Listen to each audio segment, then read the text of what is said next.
نحمده ونصلي على رسوله الكريم اما بعد فاعوذ بالله من الشيطان الرجيم بسم الله الرحمن الرحيم رب اشرح لي صدري ويسر لي امري واحلل عقدة من لساني يفقهوا قولي اذا سألك عبادي عني فاني قريب اجيب دعوة الداعي اذا دعان فَلْيَسْتَجِيبُوا لِي وَلْيُؤْمِنُوا بِي لَعَلَّهُمْ يَرْشُدُونَ۔ اور جب میرے بندے آپ سے میرے بارے میں سوال کریں تو کہہ دیجئے بے شک میں قریب ہوں، میں پکارنے والے کی پکار کا جواب دیتا ہوں۔ جب وہ مجھے پکارے تو ان کو چاہیے کہ وہ بھی میرا حکم مانیں اور مجھ پر ایمان رکھیں تاکہ وہ ہدایت پا جائیں۔ سیدنا ابو ہریرہ رضی اللہ عنہ سے روایت ہے کہ رسول اللہ صلی اللہ علیہ وسلم نے فرمایا، حیا ایمان میں سے ہے اور ایمان جنت میں لے جاتا ہے، اور بے حیائی کوڑا کرکٹ ہے اور کوڑا کرکٹ آگ میں لے جاتا ہے۔ الحیاء من الایمان والایمان فی الجنہ، اور جنت میں لے جانے والی چیز ایمان ہے۔ اور فحش گوئی یا گفتگو میں جھگڑا کرنا، جھگڑالو پن، باتوں میں ایک دوسرے کے ساتھ بد کلامی کرنا۔ من الجفائی، جفا میں سے ہے۔ یہ لفظ دو طرح پڑھا گیا ہے، جفا بھی اور جفا بھی۔ اگر جفا پڑھا جائے جھاگ اور کوڑا کرکٹ، اور اگر اسے جفا پڑھا جائے تو جفا کا معنی ہوتا ہے بدسلوکی، کھردرا پن، اعراض کرنا، بدسلوکی سے پیش آنا، یعنی بد اخلاقی اور اکھڑ پن سے پیش آنا۔ یعنی کوئی شخص آرام سے بات کرے تو جواباً اس پہ برس پڑنا، جھگڑ کے جواب دینا، سختی سے جیسے کولڈ رویہ اختیار کرنا، یہ سب چیزیں جفا میں آتی ہیں۔ اردو میں بھی لفظ جفا استعمال ہوتا ہے، وفا کے اپوزٹ جفا کا لفظ استعمال ہوتا ہے، لیکن عربی میں یہ لفظ خاص طور پر اجڑ پن، کھردرے پن، بد اخلاقی اور بدسلوکی کے لیے آتا ہے، کہ دوسرے کے ساتھ اچھا رویہ اختیار نہ کرنا، نرمی سے معاملہ کرنے کی بجائے سختی سے معاملہ کرنا۔ فرمایا والبذاء من الجفاء، کہ فحش گوئی جو ہے، بدتمیزی سے بات کرنا، دوسروں کے سر چڑھ کے بولنا، دوسروں کے ساتھ تلخ کلامی کرنا، یہ اجڑ پن کی علامت ہے۔ اور یہ بہت بڑی حقیقت ہے۔ آپ نے دیکھا ہوگا کہ سلجھے ہوئے اور سمجھدار انسان کی گفتگو اور کلام مختلف ہوتا ہے کس سے؟ انسیولائزڈ شخص سے۔ وہ لوگ جو عام طور پر تعلیم اور سویلائزیشن اور مینرز سے دور ہوتے ہیں تو ان کی گفتگو میں بھی سختی پائی جاتی ہے۔ مثلا گفتگو کی سختی کیا ہوتی، کیسے ہوتی؟ تلخی سے بات کرنا، اور کیا آتا ہے اس میں؟ تیز لہجے میں بات کرنا، اور یہ بہت سخت بات ہے کہ والجفاء فی النار، اجڑ پن اور یہ کھردرا پن اور بد اخلاقی آگ میں لے جانے والی، کیونکہ کوڑا کرکٹ ہے نا، تو کوڑا کرکٹ کہاں پھینکتے ہیں آپ؟ جلا دیتے ہیں اس کو، ورتھ لیس ہے۔ نامناسب الفاظ کا استعمال جو دوسروں کو تکلیف دے، مثلا تانے دینا، کسی کو طنز کرنا اور چیخ چلا کے بولنا، بڑبڑا کے بولنا، یہ بھی تو دوسروں کے لیے تکلیف کا سبب بن جاتا ہے نا۔ بے عزتی دوسرے کی کرنا، جھلائے ہوئے انداز میں بات کرنا، کندھے جھٹکنا، ہاتھ جھٹکنا، چلتے ہوئے پاؤں مارنا، یہ ساری چیزیں اجڑ پن ہے، اجڑ پن۔ عباد الرحمن کون ہوتے ہیں؟ وعباد الرحمن الذین یمشون علی الارض ہونا واذا خاطبهم الجاہلون قالوا سلاما۔ جس میں کوئی تہذیب نہ ہو، تمیز نہ ہو، جس میں کوئی پولائٹنس نہ ہو، کروڈ جس کو کہتے ہیں، کروڈ ٹون کے ساتھ بات کرنا۔ اور اس میں آپ دیکھیے کہ گفتگو جو ہوتی ہے نا، وہ صرف زبان سے نہیں ہوتی، باڈی لینگویج جو ہے وہ بہت بڑا رول پلے کرتی ہے۔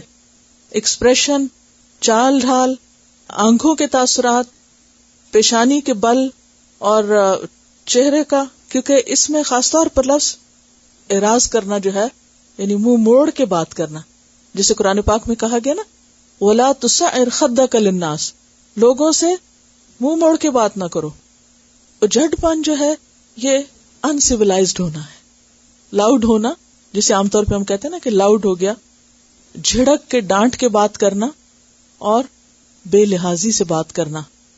بعض اوقات گفتگو میں نامناسب الفاظ کا استعمال یعنی دوسرے کو اوے کر کے بلانا یا دوسرے کو حقیر کر کے مخاطب کرنا، یعنی غیر مہذب ہونے کے جتنے بھی اعمال ہیں وہ سب اس میں شامل۔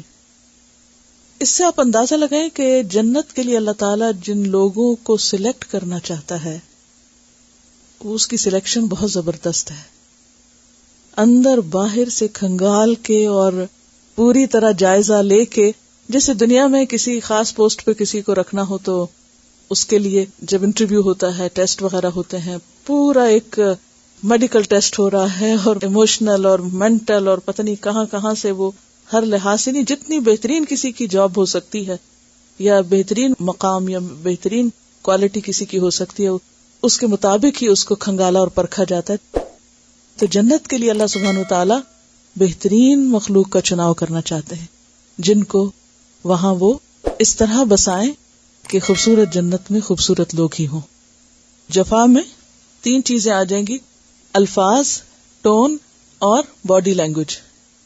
دفعہ رسول اللہ صلی اللہ علیہ وسلم ایک انصاری شخص کے پاس سے گزرے، اس حال میں کہ وہ اپنے بھائی کو حیا کے بارے میں واز کر رہے تھے۔ آپ نے اس انصاری سے فرمایا کہ اس کو اس کے حال پہ رہنے دو، کیونکہ حیا بھی ایمان ہی کا ایک حصہ ہے۔ سالم بن عبداللہ اپنے والد سے روایت کرتے ہیں، ان رسول اللہ، کہ بے شک رسول اللہ صلی اللہ علیہ وسلم مر علی رجل، گزرے ایک شخص کے پاس سے، یعنی راستے میں کوئی شخص دوسرے سے بات کر رہا تھا تو آپ اس کے پاس سے گزرے، من الانصاری، وہ جو انصار میں سے تھا، وہ ہوا، اور وہ یعظ، نصیحت کر رہا تھا، اخاہ، اپنے بھائی کو، فی الحیاء، حیا کے معاملے میں، اور نصیحت کیا کر رہا تھا کہ حیا کرنے کی ضرورت نہیں اور ڈرنے کی ضرورت نہیں اور شرمانے کی ضرورت نہیں، جو تمہارے دل میں آئے کہہ دو، یعنی اس قسم کے اس کو مشورے دے رہا تھا۔ تو آپ صلی اللہ علیہ وسلم نے کیا کیا؟ فقال رسول اللہ صلی اللہ علیہ وسلم دعہ، آپ نے فرمایا ایسی نصیحت مت کرو، چھوڑ دو اس کو، یعنی اللہ نے اس کا جو مزاج بنایا ہے اس پہ اس کو رہنے دو۔ فإن الحیاء من الایمان، کیونکہ حیا ایمان میں سے ہے، یعنی اگر یہ بد اخلاقی سے، بد کلامی سے اور چیخ چلا کے بات نہیں کرتا تو اس میں کوئی خرابی نہیں، کیونکہ آپ دیکھیے کہ دور جاہلیت میں عرب جو تھے بہت اکھڑ تھے اور اکھڑ پن کو وہ اپنی خوبی سمجھتے تھے، اور خاص طور پر آپ دیکھیے کہ جو بدو لوگ تھے، دیہاتی اجڑ، وہ جب آپ صلی اللہ علیہ وسلم کی مجلس میں آتے تو بسا اوقات آپ نے پڑھی ہیں ایسی روایات کہ جن میں انداز کلام میں ایک کھردرا پن تھا، جب آتے اور آپ کے دروازوں پہ نوک کرتے یا زور زور سے آوازیں لگاتے، لیکن ایسے مواقع پر آپ صلی اللہ علیہ وسلم کا رویہ ہمیشہ با اخلاق ہی رہا۔ یہاں پر آپ دیکھیے کہ آپ نے اس کو نہیں کچھ کہا کہ جو شرمیلا تھا، بلکہ اس کو منع کیا جو شرم دور کرنے کے لیے یا شرم سے کام نہ لینے کے لیے کہہ رہا تھا اپنے بھائی کو۔ اس میں جیسے کہ میں نے وہ حدیث بیان کی تھی نا ترمذی کی، کہ الحیاء والعی، حیا اور عی کہتے ہیں گفتگو میں عاجزی، کلام سے عاجز ہونا۔ بعض لوگ کہتے ہیں کہ ہم بہت بولڈ ہیں، ہم ہر ایک کو ہر چیز سنا سکتے ہیں، ہر ایک کو ہر کچھ کہہ سکتے ہیں۔ یہ کوئی خوبی نہیں کہ ہم ہر ایک کی بے عزتی کرنے کے قابل ہیں، یہ کوئی بھلی بات نہیں۔ تو یہاں پر جو گفتگو ہو رہی ہے اس میں بھی یہ کہ وہ اس کو کہہ رہا تھا کہ ایسا شرمانے کی ضرورت نہیں، کہا نہیں، یہ شرمانا ایمان میں سے ہے، یعنی اس میں کوئی خوبی اور بھلائی نہیں کہ آپ سخت باتیں کر کے دوسرے کی بے عزتی کر کے اس کا دل توڑیں۔ تو یہ جو آئی کا لفظ ہے نا، یہ بہت اہم ہے۔ آئی کا لفظ معنی ہوتا ہے تھکنا، عاجز ہونا، یعنی بہت زیادہ بولڈ نہ ہونا، بہت زیادہ نہ بول سکنا، یعنی بولنے میں ود ہولڈ کرنا، بولتے ہوئے شرما جانا۔ تو بہرحال آپ صلی اللہ علیہ وسلم نے کیا فرمایا کہ اس کو اس کے حال پر رہنے دو۔ عن ابی السوار العدوی قال سمعت عمران بن حسین قال قال النبی صلی اللہ علیہ وسلم الحیاء لا یأتی الا بخیر۔ ابی سوار العدوی سے روایت ہے کہ انہوں نے سیدنا عمران بن حسین رضی اللہ عنہ سے سنا کہ نبی کریم صلی اللہ علیہ وسلم نے فرمایا، حیا ہمیشہ بھلائی ہی لاتی ہے۔ ابو سوار العدوی سے کیا روایت ہے؟ انہوں نے ایک اور صحابی سے یہ روایت سنی کہ نبی صلی اللہ علیہ وسلم فرماتے ہیں کہ الحیاء لا یاتی، حیا نہیں لاتی الا بخیر، مگر خیر ہی، یعنی جھجکنا، شرمانا، اس میں کوئی برائی نہیں ہے اور اس سے کوئی نقصان نہیں ہوگا، بلکہ اس سے بہتری ہی ہوگی۔ جہاں تک فطری حیا کا تعلق ہے تو اسلام نے اس کو کنفرم کیا ہے۔ نبی صلی اللہ علیہ وسلم نے اپنے طرز عمل سے اور آپ کے صحابہ نے اس کو اپروو کیا ہے، اور اس میں ہم دیکھتے ہیں کہ انسان کے جسم کی شریعت نے ستر کی حدود بھی مقرر کی ہیں کہ جسم کے کون کون سے حصے کسی کے سامنے کھولے نہیں جا سکتے۔ مرد کا مرد کے سامنے، عورت کے سامنے، اسی طرح عورت کا عورت کے سامنے اور عورت کا مرد کے سامنے اپنے ستر کو ڈھانکنا جس کی شریعت نے حدود مقرر کی ہیں، یہ سب دراصل کیا ہے؟ اس فطری شرم و حیا کی مزید حفاظت اور اس کی کنفرمیشن۔ اسی لیے ہمیں ایسا لباس پہننے سے منع کیا گیا، ایسے کام کرنے سے منع کیا گیا کہ جو اس حیا کے منافی ہوں۔ اس میں محض برہنہ ہونا، محض اپنے جسم کی نمائش، یا زنا، یا عمل قوم لوط، یا اسی قسم کی دیگر تمام اشیاء جو ہیں وہ حرام قرار پائی ہیں، کیونکہ یہ انسان کی فطرت کے بھی خلاف ہے اور شریعت نے بھی ان کو حرام قرار دیا ہے۔ اور نگاہوں میں ایسی حیا کہ جو قابل شرم چیزیں ہیں ان چیزوں کو دیکھنا بھی، خواہ وہ جائز بھی ہو تب بھی اس سے بچنا، اس کو حیا کہتے ہیں۔ اور جن لوگوں کی فطرت بہت پاک ہوتی ہے، یا جو لوگ انتہائی فطرت پر ہوتے ہیں، نیچرلی ان کے اندر ایسی چیزیں ہوتی ہیں، اور جب فطرت مسخ ہوتی چلی جاتی ہے تو پھر انسان شیطان کو بھی شرمانے والے کام کرنے لگتا ہے اور وہ تمام حدود توڑ دیتا ہے کہ جو پھر شریعت نے رکھی ہے۔